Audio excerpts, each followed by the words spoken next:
샬롬 할렐루야. 창세기 1장 1절. 태초에 하나님이 천지를 창조하시니라. 아멘. 창세기 강의 8번째 영의 분리입니다. 성부 하나님의 분체 중에 하나인 일곱 영에 대해서 말씀드렸지요. 일곱 영은 우리들에게 있어서 7가지를 측정하는 아버지 하나님의 마음입니다. 7가지를 측정하여 각각의 믿음의 분량에서 합격을 하면 기도의 응답이 주어지게 되는데, 합격의 기준은 모두 같은 것이 아니라 각각의 믿음의 분량에 따라 다름지요. 그래서 일곱 영은 가장 먼저 믿음을 측정하고 나머지 6가지의 합격선을 믿음의 분량에 따라 정하는 것입니다. 두 번째는 기쁨을 측정하시지요. 일곱 영이 두 번째로 측정하는 것은 기쁨입니다. 기쁨은 구원받은 사람들의 대표적인 증거이지요. 우리가 진정 하나님을 만났고 심판과 지옥과 천국이 있음을 안다면, 그리고 우리 자신이, 내 자신이 구원을 받아 천국 백성이 되었음을 안다면 당연히 얼굴에 기쁨이 있을 것입니다. 주님을 믿기 전에는 세상의 온갖 문제들로 인해서 눈물, 슬픔, 아픔, 근심, 걱정 등에 쌓여서 기쁨이 없는 삶을 살았을 것이죠. 그러다가 구원받아 하나님의 자녀가 되었고 아버지 하나님의 사랑과 은혜 안에서 천국 소망 가운데 살아가게 되었으니 당연히 기쁨이 넘칠 것입니다. 어떤 분은 저는 하나님을 믿기 전에도 기뻐하면서 살았습니다 라고 말할 수 있겠지요. 그러나 그 기쁨이 과연 참이었는지 생각해 보시기 바랍니다. 기뻐할 만한 일이 있을 때만 기뻐했을 것입니다. 어떤 어려움이나 고통이 찾아오면 이내 마음에서 기쁨이 사라졌고요. 내 유익에 맞고 내 마음에 맞으며 나 보기에 좋을 때라야 나오는 조건적인 기쁨이었습니다. 상황에 따라서 변할 수 있는 불완전한 기쁨이었던 것이지요. 그러나 신앙 안에서 영적인 기쁨이 임한 사람은 상황과 조건에 상관없이 항상 기뻐합니다. 세상에 그 무엇보다 귀한 영생을 얻었고 천국이 마음에 가득하기에 마음 중심에서 항상 기쁨이 샘솟는 것이지요. 물론 하나님의 나라와 의를 위해서 사망으로 가는 영혼들을 위해서 애통할 때도 있습니다. 그러나 마음 깊은 곳에 기쁨은 끊이지 않고 솟아납니다. 이런 영적인 기쁨은 구원받은 하나님의 자녀들만이 가질 수 있는 특권이지요. 또한 세상 사람과 그리스도인들을 구분하는 중요한 구분점이 되기도 합니다. 그리고 기쁨은 믿음이 있다는 증거이지요. 하나님에 대한 확실한 믿음과 기도에 응답 주실 것을 믿는 사람은 비록 당장의 현실은 어렵다 해도 마음에서 기쁨이 나옵니다. 응답받을 믿음이 있는 분들은 모습이 다르지요. 아무리 어려운 문제를 있다 해도 근심 걱정에 가득 찬 얼굴이 아니라 기쁨이 있는 얼굴입니다. 기도받으면 문제가 해결될 것을 믿기에 마음에서 우러나는 기쁨이 있는 것이지요. 간혹 믿음이 있다고 하는 분들 중에서 영적인 기쁨을 잃은 분이 있습니다. 겉으로는 웃는 얼굴을 하고 있지만 마음에서 우러나는 기쁨이 느껴지지 않는 것이지요. 이런 사람은 하나님을 향한 뜨거운 사랑이 미지근하게 식은 경우가 많습니다. 한때는 뜨거웠던 신앙이 이처럼 미지근해진 이유는 이 세상이나 세상에 있는 것들을 다시 사랑해서 취했기 때문이지요. 요한일서 2장 15절에 이 세상이나 세상에 있는 것들을 사랑치 말라. 이 세상, 저 세상이 아니고 이 세상, 우리가 현재 머물고 있는 이 세상이나 세상에 있는 것들을 사랑치 말라. 누구든지 세상을 사랑하면 아버지의 사랑이 그 속에 있지 아니하니 했습니다. 세상을 사랑하여 세상을 죄하면 하나님과의 사이에 죄의 담이 생기고 그러면은 영적인 기쁨이 사라집니다. 이런 경우에는 신앙생활 한 지가 오래됐고 직분이 있다 해도 기도의 응답을 받지 못합니다. 그 믿음의 분량에 맞는 기쁨의 열매가 부족하여서 7영이 측정할 때 합격하지 못하기 때문입니다. 기쁨은 두루두루 화평할 때 나오지요. 먼저는 아버지 하나님과 화평하고 다음으로 주변의 사람들과 화평해야 합니다. 또한 자기 자신과도 화평을 이룬 사람은 기쁨이 샘솟듯 넘쳐납니다. 최소한 우리가 아버지 하나님과만 화평해도 마음 중심에서 기쁨이 떠나지 않습니다. 그런데 아버지 하나님과 화평하기 위해서는 어떤 죄의 담도 만들지 않아야 하지요. 즉 하나님의 말씀 안에서 살아야 하는 것입니다. 내 자신을 한번 점검해 보시고 정말 내 마음 안에 기쁨이 넘치시는지요? 이래도 기쁘고 저래도 기쁘신지요? 몇 달 전에도 몇 주 전에도 기쁨이 넘치셨는지요? 그제도 어제도 오늘도 기쁨이 넘치시는지요? 모두 예, 예스라고 대답할 수 있는 분이라면 틀림없이 모두와 화평한 삶을 살았을 것입니다. 즉 아버지 하나님과도 모든 사람과도 내 자신과도 화평한 분인 거지요. 이렇게 모두와 화평하면 그 안에 계신 성령께서도 기뻐하시고 그 사람에게 하늘의 기쁨을 주십니다. 위로부터 주시는 기쁨은 어느 누구도 원수마귀 사단도 절대 빼앗을 수가 없는 기쁨이지요. 그런데 이처럼 기쁨이 충만하지 못하다면 내가 어디서 화평을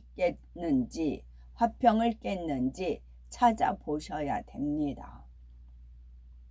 예를 들어서 일상에서 교통법규 하나라도 어기지는 않았는지 아무리 작은 것이라도 법을 어긴 자체가 화평을 깨는 것입니다. 이렇게 작은 불법 행위들이 우리가 모르는 사이에 하나 둘 쌓이면 성령께서도 탄식하시고 기쁨도 사라집니다. 하물며 하나님의 계명을 어긴다면 이는 하나님과의 화평을 대놓고 깬 것이니 마음이 기쁠 리가 없지요.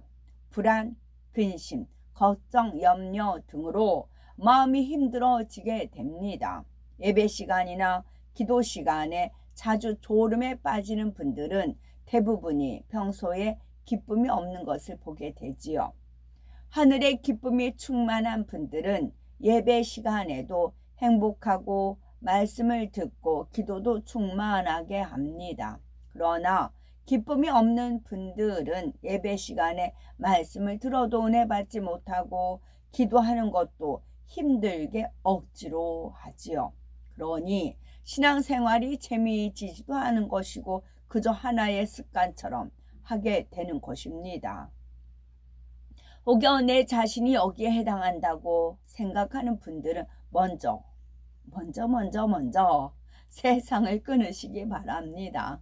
세상 것을 버리고 영의 것을 사모하여 취하게 되시면 성령께서 기뻐하시고 하늘의 기쁨을 주십니다. 또한 불목한 분야를 찾아서 이제 모두와 화평하시고 그래서 하늘의 기쁨으로 충만한 우리 모두가 되셔야 되겠죠. 세 번째는 기도를 측정하십니다. 7영이 세 번째로 측정하는 것은 기도이지요. 쉬지 않고 기도하는가, 하나님의 뜻에 합당하게 기도하는가 등을 측정하시는 것입니다. 기도는 무조건 많은 시간 한다고 해서 다 합격하는 것은 아닙니다. 짧은 시간 기도해도 하나님 마음에 합한 기도를 해야 하지요. 그러면 하나님의 마음에 합당한 기도는 어떤 것일까요? 먼저는 습관을 쫓아 기도하는 것입니다. 쉬지 말고 기도하라 하신 말씀처럼 매일 습관을 쫓아 꾸준하게 해야지요. 이렇게 항상 기도하는 사람이라야 영적으로 깨어 있을 수 있고, 영적으로 깨어 있으면 어떤 시험에도 들지 않게 됩니다. 설령 어떤 시험이 왔다 해도 신속하게 통과할 수가 있게 되지요. 우리가 기도를 하면 그 기도는 저축처럼 천국에 쌓입니다. 그래서 항상 깨어 기도해 온 사람은 혹시라도 어떤 위급한 상황에 처했을 때 조금만 기도해도 응답을 받을 수 있지요. 우리가 은행에 저금을 해놓으면은 필요할 때 꺼내 쓸 수 있는 것과 같습니다. 반면에 평소에 많이 기도하지 않았다면 은행에 저금이 없는 것과 같지요. 그러니 문제 해결을 받기 위해서는 얼마나 많이 기도해야 하겠습니까?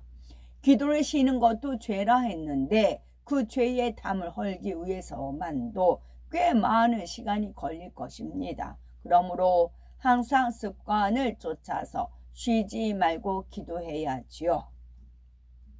다음으로 무릎을 꿇고 기도해야 합니다. 성경상의 선지자들은 물론 예수님께서도 무릎을 꿇고 기도하셨습니다. 전지전능하신 아버지 하나님 앞에 사람의 힘으로 할 수 없는 것을 구한다면 겸비하게 무릎을 꿇는 것이 당연합니다. 물론 무릎을 꿇을 수 없는 환경이 있을 수 있지요. 그런 특별한 경우를 제외하고는 무릎을 꿇고 기도하는 것이 성경적인 기도 자세입니다. 다음으로 내 뜻대로 기도하는 것이 아니라 아버지 하나님의 뜻에 따라 기도해야지요. 누가복음 22장 42절에 예수님께서도 내 원대로 마옵시고 아버지의 원대로 되기를 원하나이다 기도하셨습니다. 이처럼 기도는 자기의 마음대로 하는 것이 아니라 하나님의 뜻을 쫓아서 해야 합니다. 야고보서 4장 2절에서 3절에 너희가 얻지 못함은 구하지 아니하며 구하여도 받지 못함은 정욕으로 쓰려고 잘못 구함이니라 하셨습니다. 아버지 하나님께서는 우리가 구하면 주시겠다고 성경 곳곳에 말씀하시지요. 그런데 우리가 구해도 응답받지 못하는 이유는 바로 정욕으로 쓰려고 잘못 구했기 때문입니다. 정욕으로 쓰려고 구했는데 응답이 되면 결국 세상을 취하고 죄를 짓게 되지요. 그러니 하나님께서 응답해 주실 이유가 없습니다. 마태복음 6장 33절에 너희는 먼저 그의 나라와 그의 의를 구하라. 그리하면 이 모든 것을 너에게 더하시리라 말씀하셨지요. 우리가 내 자신의 유익이 먼저가 아니라 하나님의 나라를 먼저 생각하고 기도한다면 그 기도는 하나님께 합한 기도가 됩니다. 그리고 우리 개인의 기도의 제목도 응답해 주시죠. 바로 이렇게 아버지 하나님 뜻대로 기도하는 우리가 되시기 바랍니다.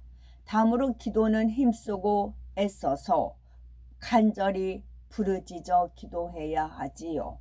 예수님께서는 얼마나 힘쓰고 애써 기도하셨던지 땀이 땅에 떨어지는 핏방울같이 되셨다 했습니다.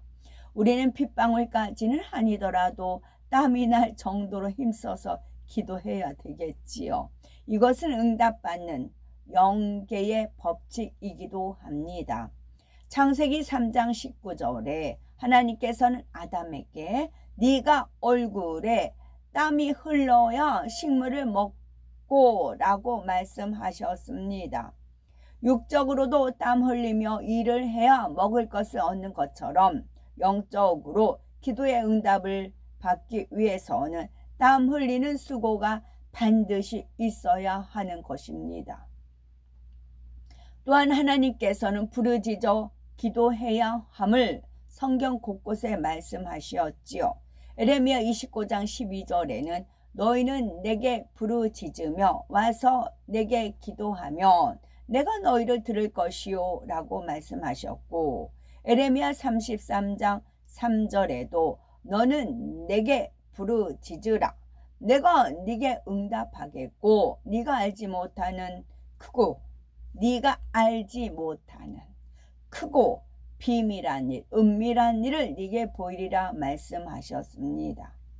네가 알지 못하는 크고 비밀한 일, 그러니까 제가 알지 못한 것을 아버지 하나님께서 깨우쳐 주세요. 그랬을 때의 그 환호성과 기쁨과 행복 받은 자만 아는 거지요. 부르짖어 기도하면 네가 알지 못하는 거, 크고 비밀한 거 네게 보이리라. 1대1이잖아요. 네가 알지 못하는 크고 비밀한 일을 네게 보이리라. 지금은 은밀한 일로 바뀌었죠. 저 같은 경우는 은밀한 일, 비밀한 일 두 가지 전부 다. 내용이 좀 틀려. 비밀과 은밀은. 네가 알지 못하는 크고 비밀한 일을 네게 보이리라 말씀하셨습니다. 예수님께서는 이러한 아버지의 뜻을 잘 아셨기에 큰 소리로 기도하시었지요. 죽은 지 나흘이 된 나사로를 살리실 때도 큰 소리로 나사로야 나오라 부르셨고, 심지어 십자가에 달리셨을 때에도 큰 소리로 부르짖어 기도하셨습니다. 누가복음 23장 46절에 예수께서 큰 소리로 불러 가라사대 아버지여 내 영혼을 아버지 손에 부탁하나이다 하고 이 말씀을 하신 후 운명하시다 했습니다. 예수님께서도 아버지 하나님의 뜻을 쫓아 늘 부르짖어 기도하셨던 것이지요. 다음으로는 마음 중심의 기도를 해야 합니다. 하나님께서는 사람을 외모로 취하지 않으시고 중심을 보시기 때문이지요. 중심의 기도란 진정 마음에서 바라는 바를 입술로 내어서 기도하는 것입니다. 그런데 마음에서 별로 원하지 않는데도 기도하는 사람이 있지요. 특히 하나님의 나라와 의를 위해서 기도할 때 그전을 하던 대로 형식적으로 기도하는 사람들이 종종 있습니다. 예를 들어서 머리로는 화평해야 함을 알기에 모든 사람과 화평하게 해 주옵소서라고 기도합니다. 자신은 전혀 변화되지 않으면서 상대만 바꾸길 원한다면 이는 진실로 화평을 원하는 것이 아닙니다. 따라서 아무리 화평하게 해 주옵소서라고 해도 이는 중심의 진실한 기도가 아니지요. 하나님의 나라를 위한 기도도 마찬가지입니다. 아무리 거룩한 모습으로 또는 육창한 말로 기도한다 해도 아버지 하나님께서 보시는 것은 중심의 진실함임을 기억하셔야 되겠습니다. 마지막으로 기도는 반드시 믿음과 사랑으로 해야 합니다. 야고보서 1장 6에서 7절에 오직 믿음으로 구하고 조금도 의심하지 말라. 의심하는 자는 마치 바람에 밀려 요동하는 바다 물결 같으니 이런 사람은 무엇이든지 주께 얻기를 생각하지 말라 하셨습니다. 정말 응답받을 수 있을까? 안 되면 어떡하나? 이렇게 의심하면서 하는 기도는 응답을 받을 수가 없습니다.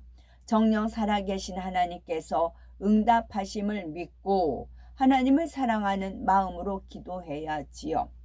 또한 교회와 영혼들을 위해서 기도할 때도 진정 교회와 영혼들을 사랑함으로 기도해야 그 기도가 아름다운 향으로 올라갑니다. 믿음과 사랑이 없이 드리는 기도는 하나님께서 흠양하실 만한 향이 되지 않습니다. 그러므로 짧은 시간을 기도한다 해도 믿음과 사랑으로 기도하시기 바랍니다.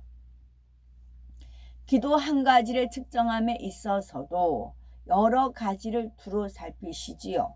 단순히 기도를 하는가 혹은 안 하는가 몇 시간을 기도하는가만 살피지 않으십니다. 하나님의 말씀을 기준으로 기도의 자세부터 마음 중심에 이르기까지 모든 면을 두루두루 정확하게 측정하십니다. 혹여 어떤 분들은 이것을 보고 너무 복잡하다 하실 수도 있겠죠. 그러나 이러한 기준을 어렵다 생각하지 마시고 나도 기도만큼은 합격할 수 있도록 해야겠다라는 목표를 삼으시기 바랍니다. 네 번째 7명이 측정하는 네 번째 항목은 감사입니다. 7명이 네 번째로 측정하는 분야는 감사이지요. 감사 역시 하나님의 자녀라면 당연히 나타나는 열매 중에 하나입니다. 참 믿음이 조금이라도 있는 사람은 어떤 상황과 조건 속에서도 중심에서 감사의 고백이 나오지요. 예를 들어서 구원의 은혜 한 가지만 생각해도 감사가 나올 수밖에 없습니다. 지옥에서 영원히 고통받을 영혼이 구속의 은혜를 값없이 입었습니다. 영생을 얻었고 천국에서 영원히 살게 되었지요. 어찌 감사가 나오지 않겠습니까? 더구나 사랑의 하나님께서 우리 아버지가 되셔서 우리의 삶을 한 걸음씩 인도해 가십니다. 이를 믿는다면 범사에 감사할 수밖에 없지요. 구원받은 하나님의 자녀라면 특별한 감사의 조건이 없다 해도 범사에 감사할 수가 있는 것입니다. 믿음이 성장하면 할수록 하나님께서 더 많은 것으로 축복해 주시기에 감사의 조건도 점점 많아집니다. 하루에도 감사의 조건이 넘쳐나지요. 사건, 사고가 그렇게 많은 세상에서 지켜주심에 감사. 차를 타고 다녀도 우리는 염려 걱정할 것이 전혀 없으니 감사. 또한 악한 세력으로부터 지켜주시니 감사. 이렇게 감사의 조건은 얼마든지 있는 것입니다. 요한일서 5장 18절에 하나님께로서 난 자마다 범죄치 아니하는 줄을 우리가 아노라. 하나님께로서 나신 자가 저를 지키심에 악한 자가 저를 만지지도 못하니라 했습니다. 이 세상에는 무수한 종류의 질병이 있지요. 하나님께서 지켜주지 않으시면 그 중에서 몇 개라도 걸릴 수 있겠지요.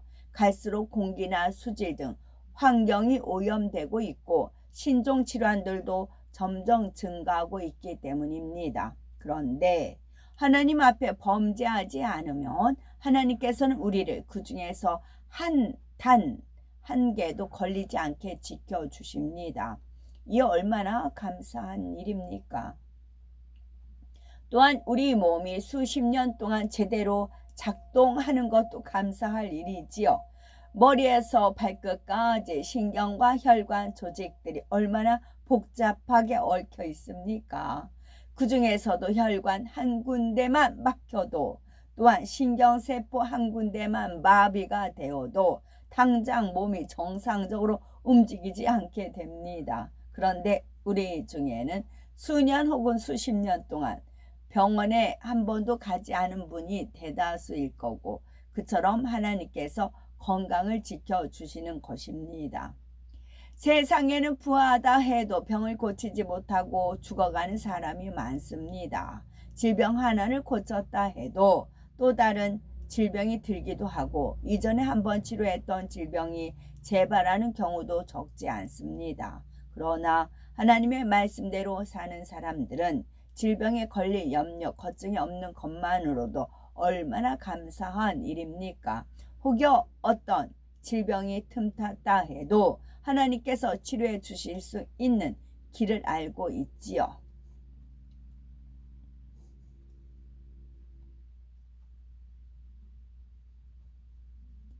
우리는 범사에 감사하시기 바랍니다. 당장 눈앞에 어떤 어려움이 있다 해도 오직 하나님을 믿음으로 감사하기 바라고 그래서 하나님의 7명의 기준에 합격하시기 바랍니다. 만약 감사할 일이 있을 때만 감사하고 어렵고 힘든 상황일 때는 불평한다면 7명의 기준에 합격할 수가 없습니다.